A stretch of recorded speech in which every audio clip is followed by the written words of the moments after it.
My name's Ron. I'm a Bitcoin analyst, a sovereign pleb, and a true health and wealth autodidact. Hashtag love all, serve others. My channel I call on YouTube Satoshi Economy, after the founder of Bitcoin, who is named pseudonymously Satoshi Nakamoto.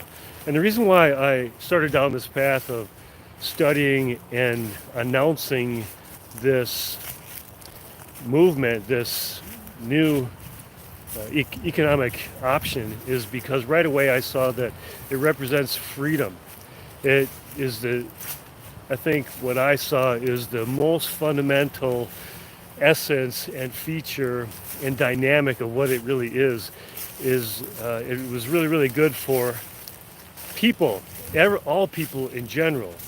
And I had been in the past really disenfranchised, especially in 2008, through some circumstance where I was actually suing my bank for ownership title to the house that I was involved in paying. I've never been late on a payment for about 10 years, and there was circumstance in my life that just like many of us and many of you can relate to, that really havoc, and I needed a little bit of space there. I'm not going to go real into depth here, but what the eventuation of all that was, while I was trying to stand up for myself through the court system in the county where I reside, a lawyer at one of the presentations I had, and I got it delayed for later. I was walking out, he grabbed me by the arm, he says, "Ron, I want to work for you." And this gentleman was just a champion of people's rights, and he actually helped me. He worked for me pro bono in my efforts to really do what was right for me, and dealing with what was truly an unfair, I really believe from my heart, it was truly unfair situation against me. What ended up happening is that I just found out so much that is slanted in favor of those who know, in favor of those who have experience with what the rules and regulations are, what the practices, what history shows, from how things really go. And I really didn't know how things go, but what that started me down was a rabbit hole of trying to find out more about what I could do to gird up to further strengthen the financial and economic world of my own. And so I've taken these things to heart. I've done a lot of study to find out more. I have many children and many grandchildren. And so firstly for us and my friends beyond that, at arm's reach, what I do with some of the things that I learned is just share them. And I take it as a moral responsibility to say some of the things that I share, that I've learned, and I've even taken it as a duty, so to speak, because knowledge is not power. It's the execution of that knowledge which really forces that power to have impact. It's the impact we're looking. So, in other words, you can have all the knowledge in the world, but if you do nothing with it, you're no better off than someone who doesn't know anything. And what I've done is just continued to, you know what, I've made so many mistakes financially in my past, and even right now I'm in some way, well, I've risen up out of that in many ways, but in some ways I'm still you've got some things to take care of. So I just reach out to you. If you can resonate, if you can relate to some of that, then some of what I say here, I hope, helps you. And it isn't just, I'm doing what I can just to share some of the valuable, what I think is valuable information, but it's upon you to, of course, to totally decide whether that's helpful or not helpful, or if you want to think that I'm speaking, untruths or stupidity, well, please leave a dislike in the show notes. I invite that because if you do dislike some of the things that I talk about or have talked about on my channel, please leave a comment as to why, because I invite discussion. And as those types of things happen, there's this banter. I've always tried to look at life in such a way that I'm stupid if I close off my eyes and my ears and my mind to what others have to say, because whatever other people have to say, they are practically experts on what they know. So I want to be able to respect that and try to look at what other people offer as far as the value that they have and their life experience. So I know that I'm so much better off for having an open mind like that. What I want to talk about today, real quick, has to do with hashtag play to earn. It's PLAY, the number 2, EARN, and I just did a browser search on that, and there's just so much going on there. But it is really a embryonic movement. It's really gonna, in my humble opinion, gonna turn into quite a movement in the. It's really related to the cryptocurrency industry as it evolves and it lives on the internet and in a space we're hearing much more of. It's called metaverse, and also having to do with the gaming industry. As I raised my kids, and they were always clicking on those controllers, and it wielded for me as a parent great power as far as a discipline tool. If I wasn't getting the attention from them that I wanted, I'd take ownership of the controller, and I would get their attention right away and say something like, you got to do this chore, then you can have the controller back. And man, it was very, very powerful. So even though we can't see, I mean, of course we can see, even though we can't smell or touch those things that are going on in the internet, I could see very clearly that the internet has incredible value for so many people. In the industry of economics and finances, there's so many OG or old school or baby boomers, or even people who have been in the traditional financial system even longer than that, who try to claim that, it doesn't, has no intrinsic value, you can't even carry it around and you can't touch it. And it's, you know what, I'm to my opinion just as you are, and I'm going to share my opinion. In my humble opinion, that is absolutely, positively missing the boat. It is really a closed-minded look at it, and I encourage people to, instead of thinking the old way that has been, gold has been a terrific store of value for 5,000 years, and it still remains that. From the year 2000 to today, gold has appreciated about 9% per year. And the same with silver. And silver has been more volatile, but gold, as far as a store of value, has performed pretty well, excellently.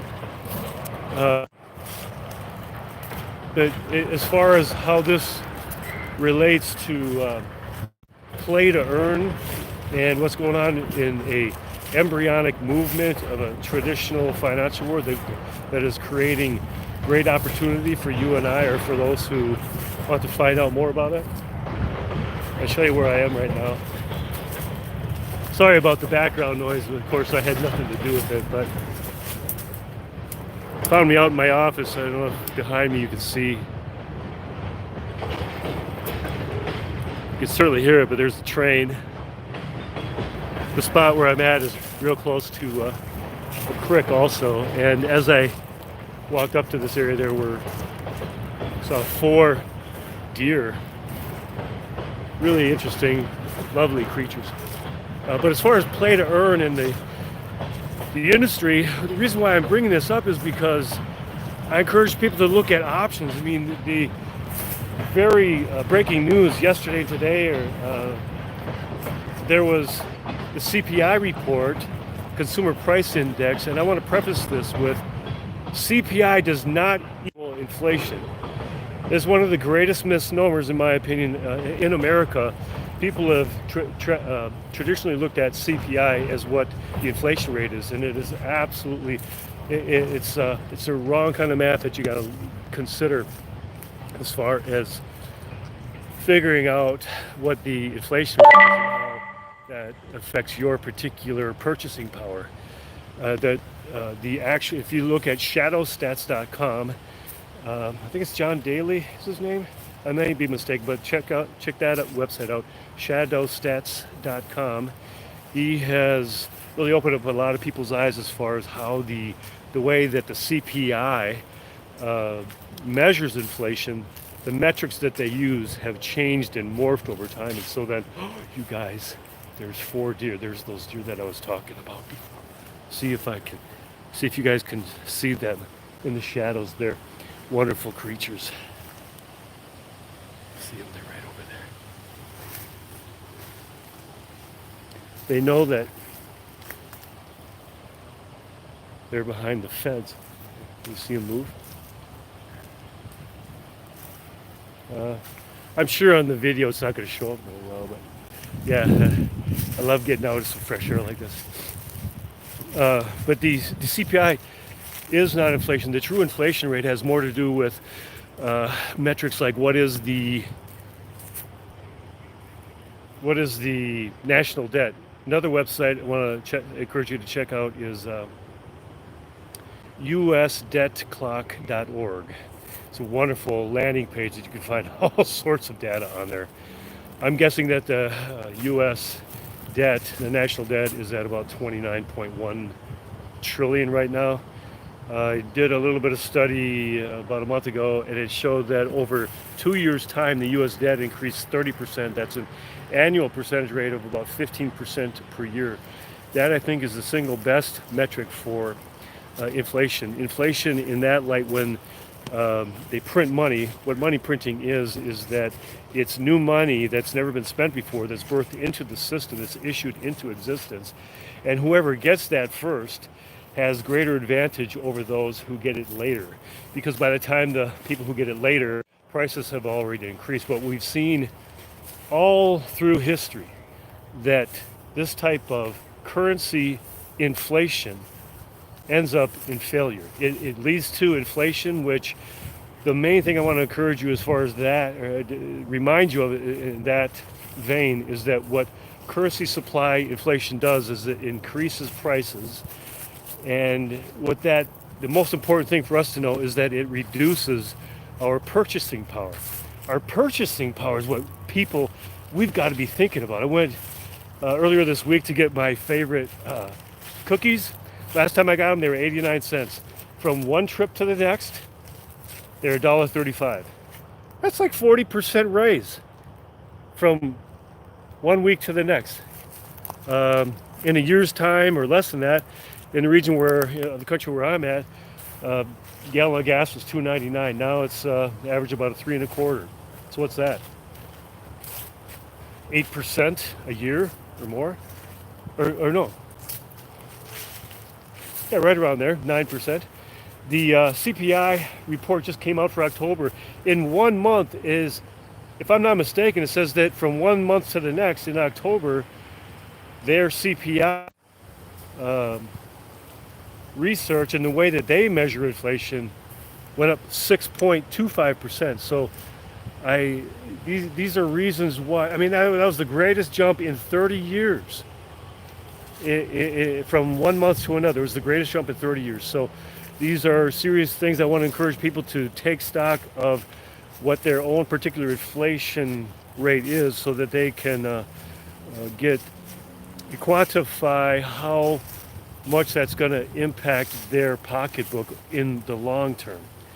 I've got a video that I'm going to publish later on in the near future, and see if I can remember this right. If you take 15% inflation rate per year over 3 years, that 3 years ago what $1 would purchase, now to purchase the same amount you'd need about $1.52. So it's I do think that the inflation rate for the widest swath of Americans is about 15% per year over the last 2 years. So I think that I may get a lot of comments. Hopefully, if there are comments, most of them would probably think I'm nuts or crazy. But see, my thing is just to get the information up there.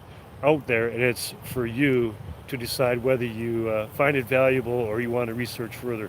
The greatest way that we can improve public opinion is to take third-party look at what the information is that's out there. So you can check out some of those two websites that I mentioned, and also a silver expert. He's, in my study, by far the most highly regarded silver expert. His name is David Morgan, and he has, I guess that's the name of his channel too. So anyway, I encourage you also to go on the browser and look at hashtag play2earn. Play the number 2 earn. And also check out hashtag love all serve others. I wish you well. I wish you wealth. I wish you health. And until next time, peace.